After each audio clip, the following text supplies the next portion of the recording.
Funding for NJ Spotlight News provided by the members of the New Jersey Education Association, making public schools great for every child. RWJ Barnabas Health.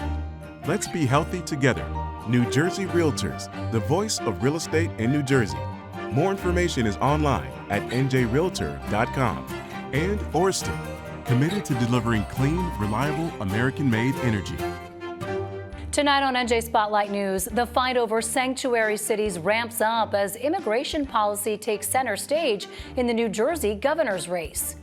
Also, 988 services. We look at the impact of recent cuts to the crisis hotline for LGBTQ+ youth. Even with all of this, it's been an extremely difficult time for young people.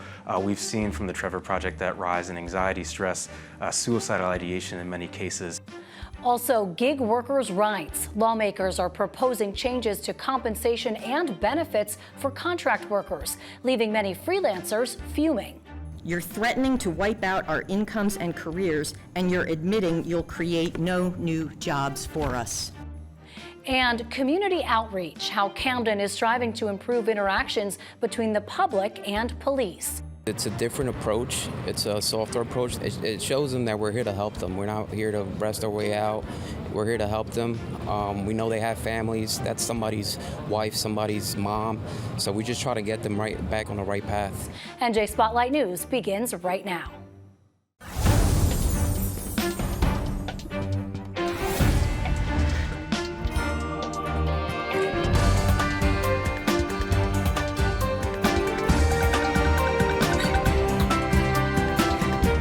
From NJPBS Studios, this is NJ Spotlight News with Brianna Venozzi.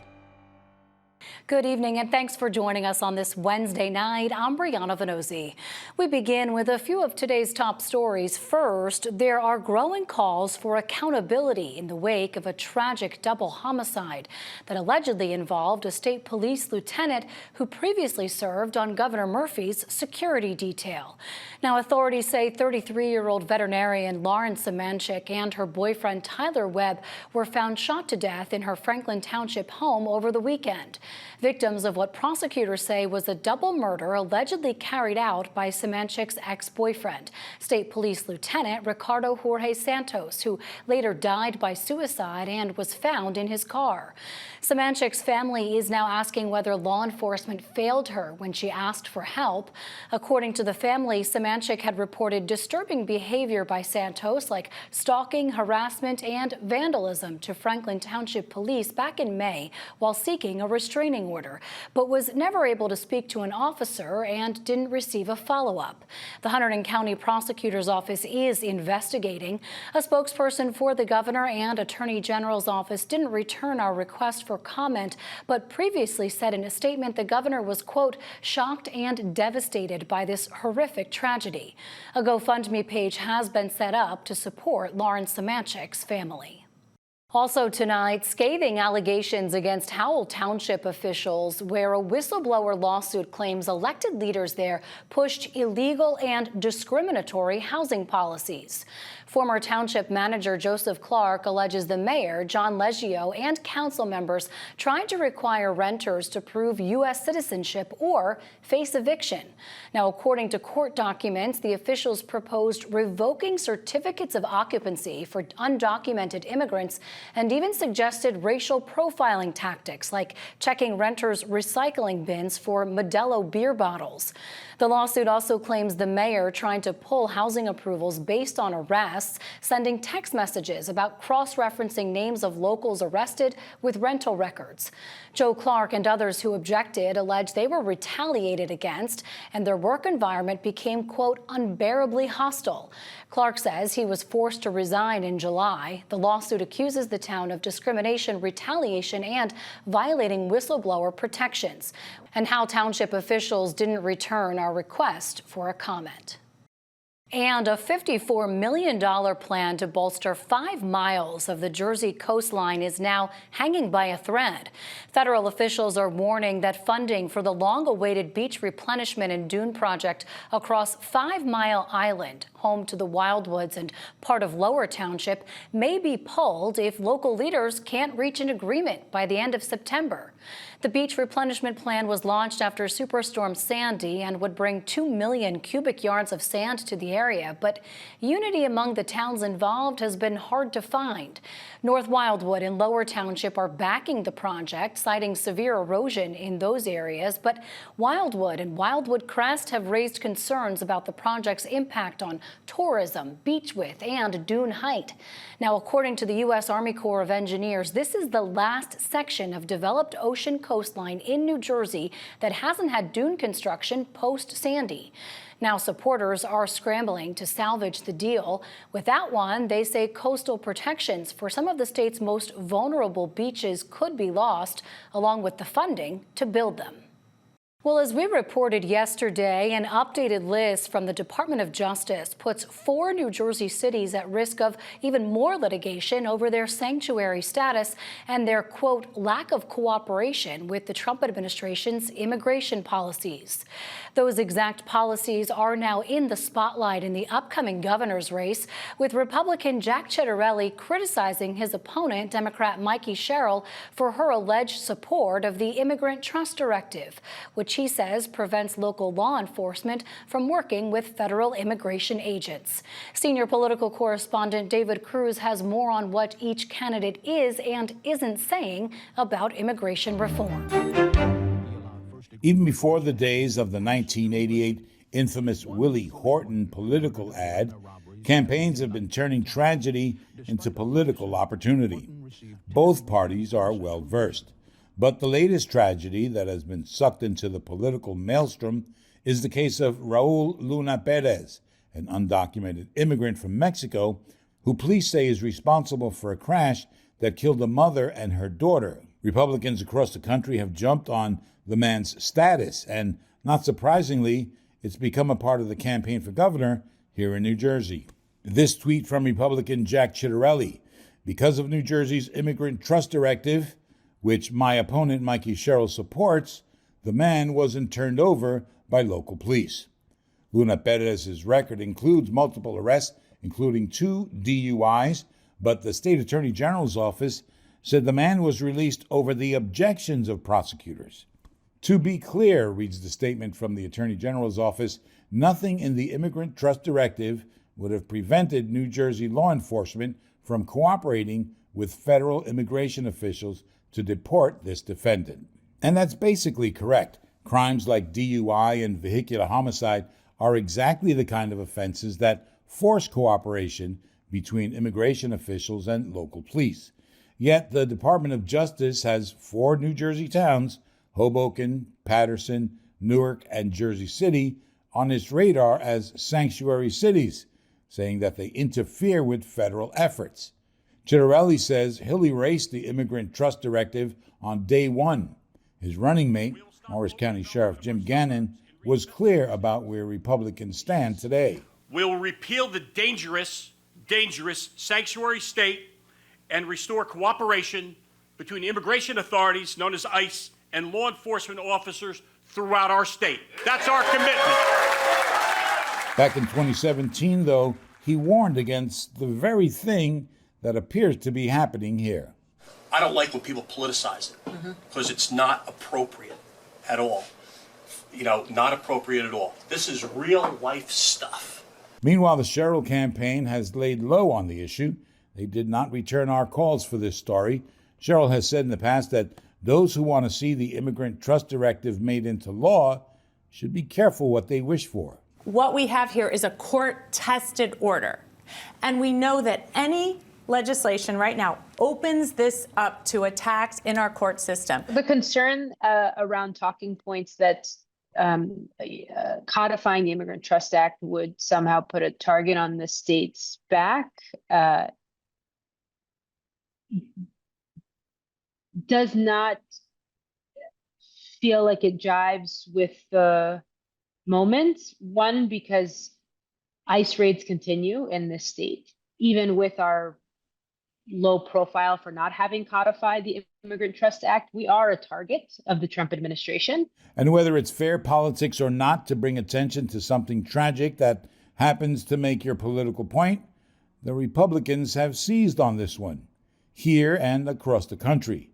For New Jersey Democrats at the moment, the best defense against the GOP narrative appears to be no defense at all. I'm David Cruz, NJ Spotlight News. In our Spotlight on Business report tonight, fierce pushback over independent contractor rules. A proposed change to who and what constitutes independent work by the state's Department of Labor has critics speaking out. Business groups and gig workers say the changes threaten flexibility, income, and access that freelancers and others have come to rely on, while supporters say the new rules will safeguard the rights and benefits of employees who've been wrongly classified. Senior correspondent Brenda Flanagan reports on this final day for public input. You're threatening to wipe out our incomes and careers, and you're admitting you'll create no new jobs for us. Kim Cavins, a freelance writer in Califon, who's among many of the state's 1.7 million independent contractors, alarmed by the Department of Labor's proposed new rule codifying wage and employment law enforcement. It'd impact a wide range of gig workers, and it sparked a firestorm of controversy. At a public hearing, one Rutgers analyst described its intent. To enforce the law and not play whack-a-mole with employers trying to skirt their employment obligations by hiding behind regulatory uncertainty. The proposed rule clarifies a three-pronged test used to classify workers as either independent or as employees of a company that would then also have to pay them benefits. The department targets companies that dodge employment laws. Construction worker Diego Vicero alleges he suffered employer abuse. We are forced to work in unsafe conditions. We are constantly facing pressure to work faster and harder without breaks.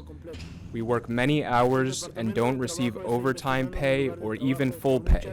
Unscrupulous developers and contractors too often force construction employment into the underground economy, costing the public lost payroll taxes and cutting workers off from essential benefits like health care, workers' compensation, Social Security, and unemployment insurance. Most unions and workers' rights groups support the proposed rule, noting it prevents wage theft and creates a level playing field, discouraging companies that cut corners to save money. A Teamster rep said cheating hurts Jersey's trucking industry. Companies that play by the rules, which are often Teamster companies, are often driven out of business because of this unfair competition. Despite that, many oppose the proposed rule, especially independent contractors who drive their own cars and trucks. They fear it'd designate their vehicles as a place of business, forcing them to become regular company employees, deprived of flexibility and independence. DOL proposes that a truck is where the company's business occurs. That's simply wrong. The business place of the trucking industry are the highways, thoroughfares, and turnpikes of America. He said making them W-2 employees would drive up prices. For app-driven gig workers, it's a serious concern. For example, more than 200,000 Jersey residents drove for DoorDash last year, most working about 5 hours a week, a company rep said. No employer will hire employees, let alone 200,000 employees, just to put in 5 hours a week.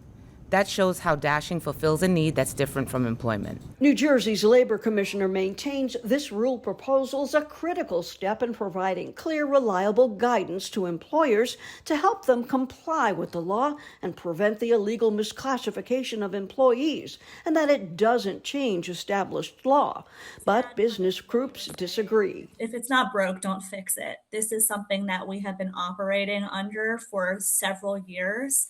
And we want to make sure that we're providing transparent and fair legal practices in New Jersey. And this would contravene that by making it more confusing and more difficult. It disproportionately and negatively affects women, immigrants, people of color, and the politically powerless. The department's proposal stems from Governor Murphy's Labor Task Force recommendations 5 years ago. A growing number of Trenton lawmakers on both sides of the aisle now say they're opposed after hearing from frantic constituents, and they criticize the Labor Department's rollout. I have a big problem with that.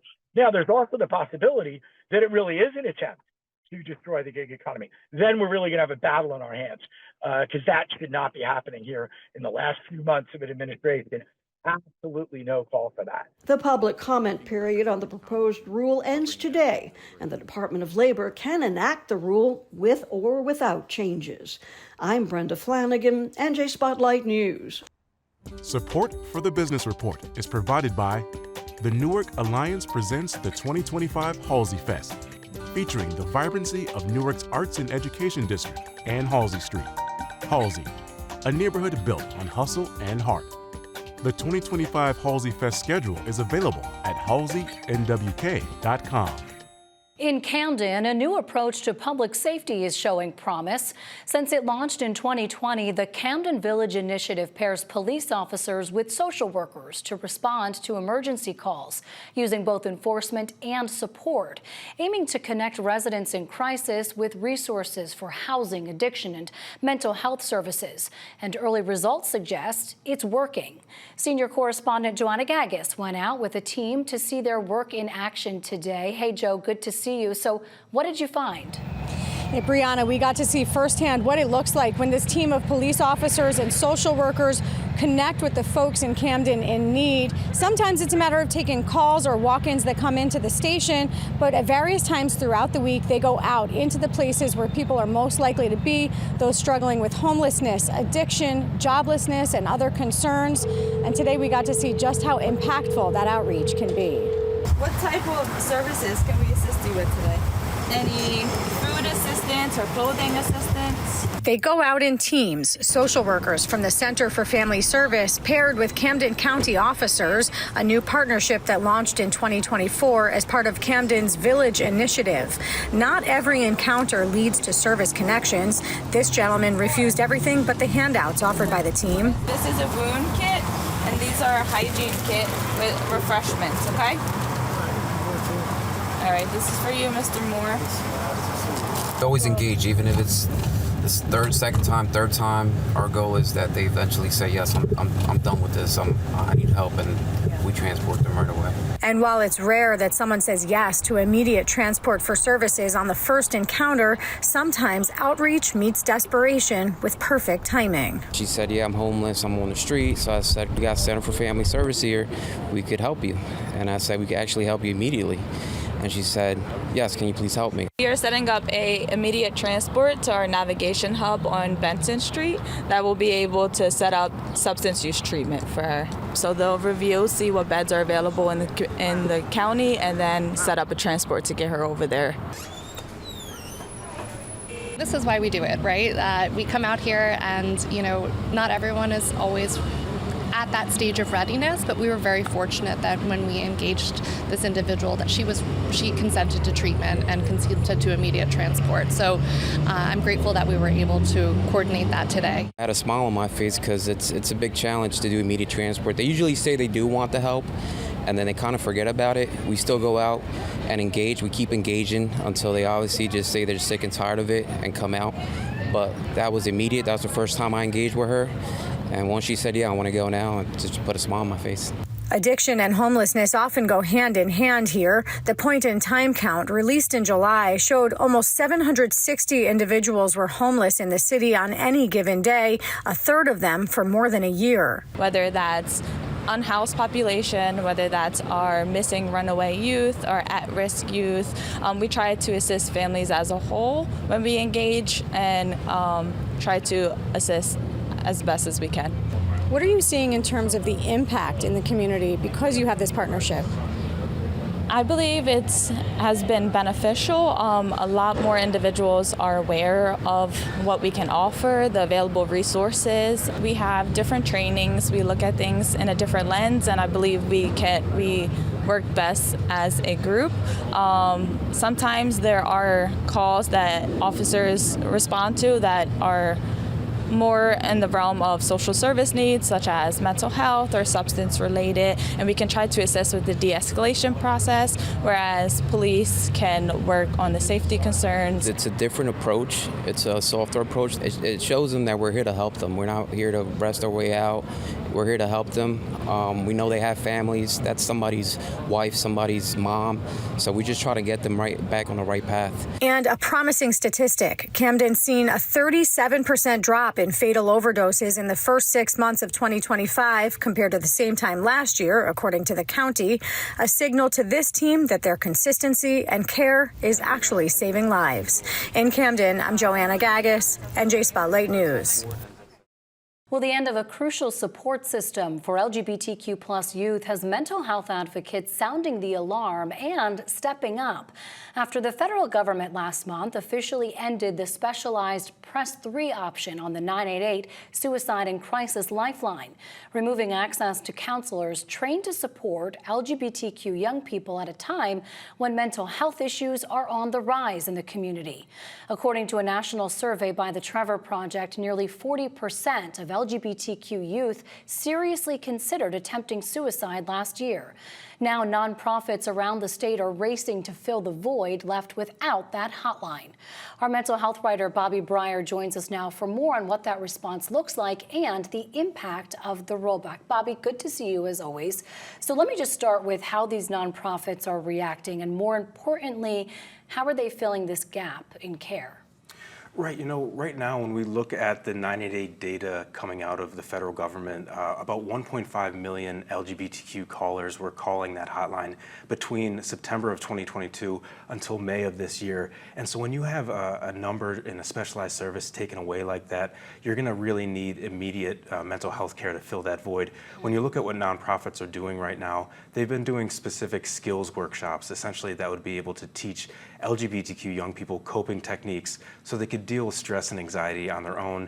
There's different breathing and grounding techniques. One's called the 5-4-3-2-1 method. Essentially, it allows for a young person to identify the 5 things around them and use their senses to essentially ground them in the present moment. As we know, stress and anxiety often have somebody looking forward into the future or back towards the past. It allows a young person to essentially reset, a quick mental reset, so that they could come back to the present moment. That's just one example of kind of what we're seeing right now. Yeah, what did these nonprofits, these groups that really support this community tell you about what the effect has been of cutting this hotline off for this particular group? They've essentially said that this is unfortunately the latest in a round of what they've called attacks on the LGBTQ community since the Trump administration has taken office. They've said that they were prepared for this cut. Of course, SAMHSA announced on June 17th that a month later that the cut would be coming. So they were adding programming, they were adding mental health clinicians to essentially address this issue. But they said even with all of this, it's been an extremely difficult time for young people. We've seen from the Trevor Project that rise in anxiety, stress, suicidal ideation in many cases. And so they're trying their best to address this issue. And one thing they've stressed to me again and again is the importance of community to get out of isolation if a young person is feeling that way. And they've really tried to respond that way, especially in these summer months with some of those community events. Why are they seeing such a rise, especially in these last couple of years, at least from what the data shows us?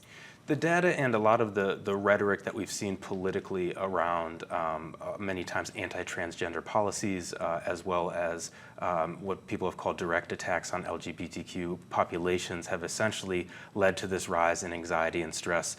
It's one that has been around, of course, since the Trump administration, but is one that has kind of gotten worse since we've seen a string of executive orders, as well as some policy that would directly impact that population in those communities. So the more that we see that, the rise, that's really correlated with the rise in stress and anxiety. What was the federal government's reasoning for cutting this off? I mean, SAMHSA, as you reported, says that anyone who calls the number is still going to get access to skilled counselors who are culturally competent and can deal with a number of mental health crises. Why then is it needed, and why did they decide to roll it back? Right, you know, exactly. They've said that they wanted to focus, they took this option away so that they could focus on all callers. they've said that people could still, anybody who calls, including LGBTQ young people, can get the services that they need. On the surface, advocates have said that sounds fine. That's something that, it sounds like everybody's getting help. That's good. When you take a closer look at it, though, when you take an option like this away, essentially it allows for, people with lived experience, people who've gone through similar life experiences, similar needs, not being able to connect with an LGBTQ young person who may need that support. So while this is now universal support, anybody could get help when they call the line, advocates have really said this is important, that individualized attention and that level of care is there, and we're just not seeing that anymore with this number. So it's the shared lived experience, the empathy. Exactly. That really goes a long way. All right, you can read all of Bobby's reporting on this story and more for mental health reporting on our website, njspotlightnews.org. Bobby, thanks as always for coming in. Thanks, Brianna. That's going to do it for us tonight, but a reminder, you can download our podcast wherever you listen and watch us anytime by subscribing to the NJ Spotlight News YouTube channel. Plus, you can always follow us on Instagram and Blue Sky to stay up to date on all the state's big headlines. I'm Brianna Venozzi for the entire team at NJ Spotlight News. Thanks for being with us. Have a great evening. We'll see you right back here tomorrow. NJM Insurance Group, serving the insurance needs of residents and businesses for more than 100 years. Horizon Blue Cross Blue Shield of New Jersey, an independent licensee of the Blue Cross and Blue Shield Association, and by the PSCG Foundation. For more than a century, New Jersey Realtors has worked to advocate for home ownership and private property rights. Whether it's your home or business, we work on the issues that matter, here in Trenton and in your neighborhood. As the voice for real estate in New Jersey, we support initiatives that safeguard home ownership, strengthen communities, and reinforce our economy. Learn more at njrealtor.com.